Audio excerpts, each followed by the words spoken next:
Let's my good news. Let's my good news के साथ मैं अरिंदम। वाराणसी के कैंट रेलवे स्टेशन पर वेस्ट मटेरियल से खाद और कार्डबोर्ड बनाने के लिए मटेरियल रिकवरी प्लांट लगाया गया है। इससे हर दिन इकट्ठा होने वाले 5 से 6 टन कचरे से खाद और कार्डबोर्ड बनाया जाएगा। खाद का 60% हिस्सा रेलवे को मिलेगा और 40% बेचा जाएगा। इस प्लांट से रेलवे स्टेशन और आसपास का क्षेत्र हरा भरा रहेगा। वहीं स्टेशन पर निकलने वाले प्लास्टिक, चिप्स पैकेट, पानी की बोतल, कागज की प्लेट जैसी चीजों को रिसाइकिल कर कार्डबोर्ड बनाया जाएगा, जिससे तरह तरह की चीजें बनेंगी। जयपुर में सांभर क्षेत्र की महिलाएं अब सोलर इंजीनियर बनेंगी। इसके लिए जयपुर में पिंक प्रॉमिस पहल के तहत राजस्थान रॉयल्स की सामाजिक शाखा रॉयल राजस्थान फाउंडेशन RRF और ल्यूमिनस पावर टेक्नोलॉजीज ने मिलकर प्रशिक्षण कार्यक्रम शुरू किया है। इससे वे सोलर इंजीनियर बनकर घर रोशन कर रही हैं। इसके लिए रॉयल्स ने IPL मैचों में हर छक्के के लिए 6 घरों को सौर ऊर्जा से रोशन करने का संकल्प लिया है। जैसे कि यदि किसी मैच में 13 छक्के लगे तो 78 घरों को सौर ऊर्जा से रोशन किया जाएगा।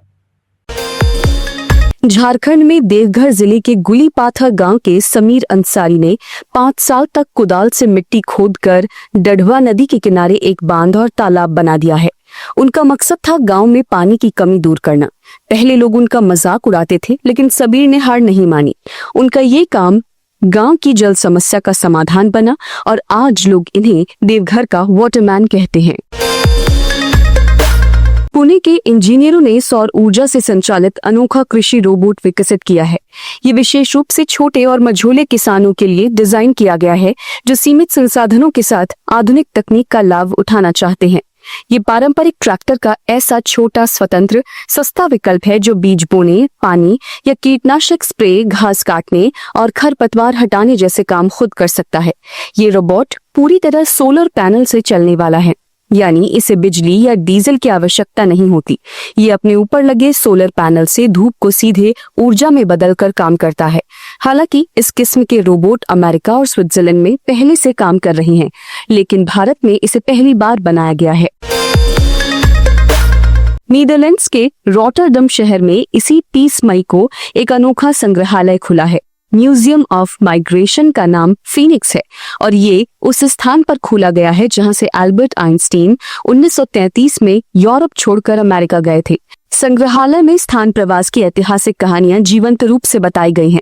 फीनिक्स संग्रहालय की इमारत आधुनिक और प्रतीकात्मक रूप से डिजाइन की गई है। इसकी वास्तुकला इसे रॉटरडम का एक नया सांस्कृतिक प्रतीक बना रही है। यहाँ गाइडेड टूर, टॉक शो और शैक्षिक कार्यक्रम होते हैं। केरल के कोझिकोड में इसी 10 जून को भारत का पहला AI संचालित प्राथमिक स्वास्थ्य केंद्र शुरू हुआ है। ये केंद्र AI टूल्स का उपयोग कर ग्रामीण मरीजों की प्रारंभिक जांच और निदान करता है। इससे डॉक्टरों की कमी को पूरा किया जा रहा है। ये पहल आयुष्मान भारत योजना के तहत शुरू हुई और 50,000 मरीजों को मुफ्त स्वास्थ्य सेवाएं प्रदान कर चुकी है।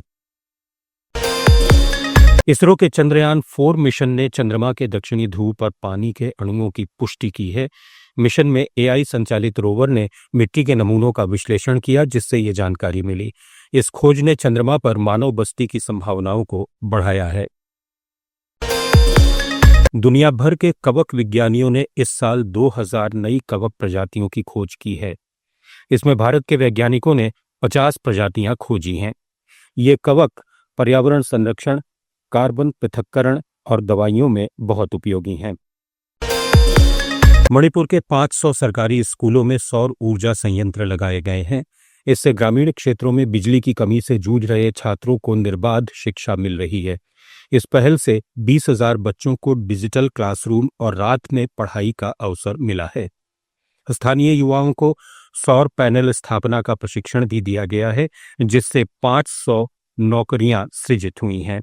ब्राजील के इटामाराका द्वीप पर रहने वाली 55 साल की एडना और उनकी बेटी मारिया कैब्रियली डांटास ने समुद्र तटों पर फैले कचरे को देखकर एक अनोखा कदम उठाया।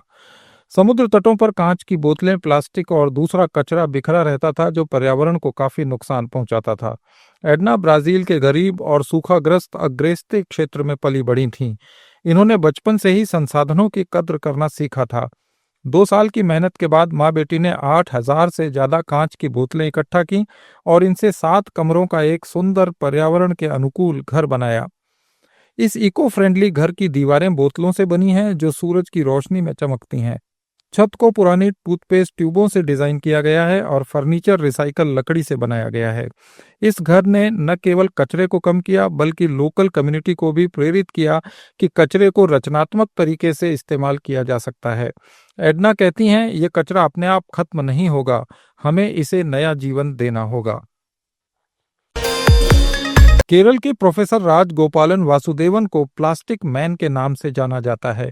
इन्होंने भारत में प्लास्टिक कचरे की समस्या का एक अनूठा समाधान निकाला।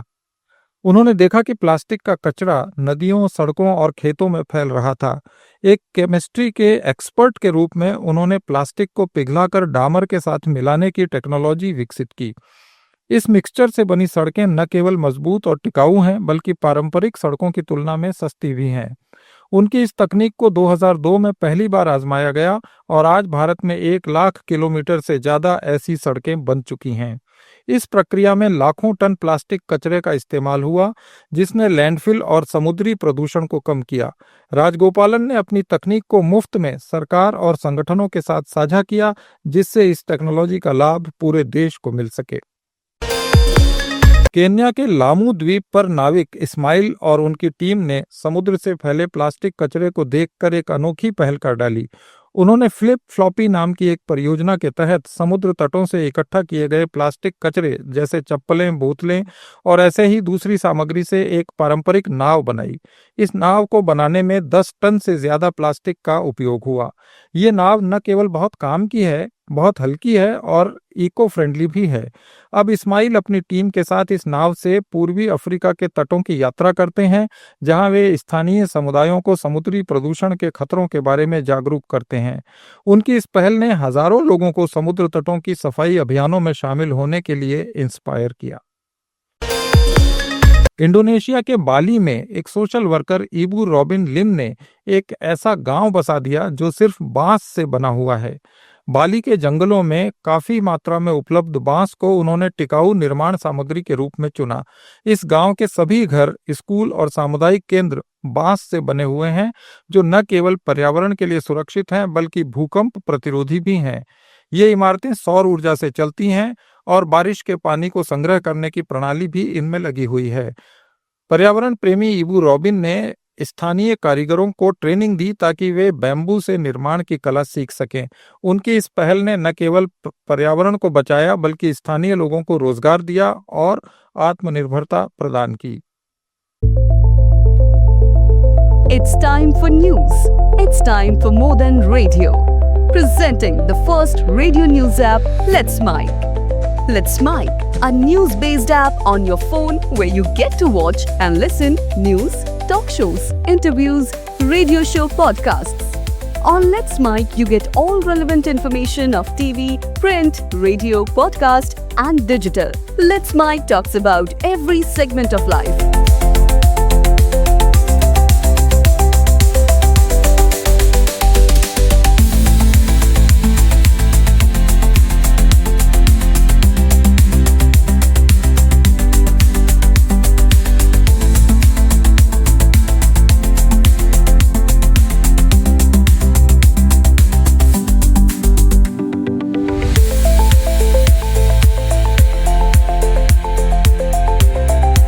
Let's Mic is not just a revolutionary idea.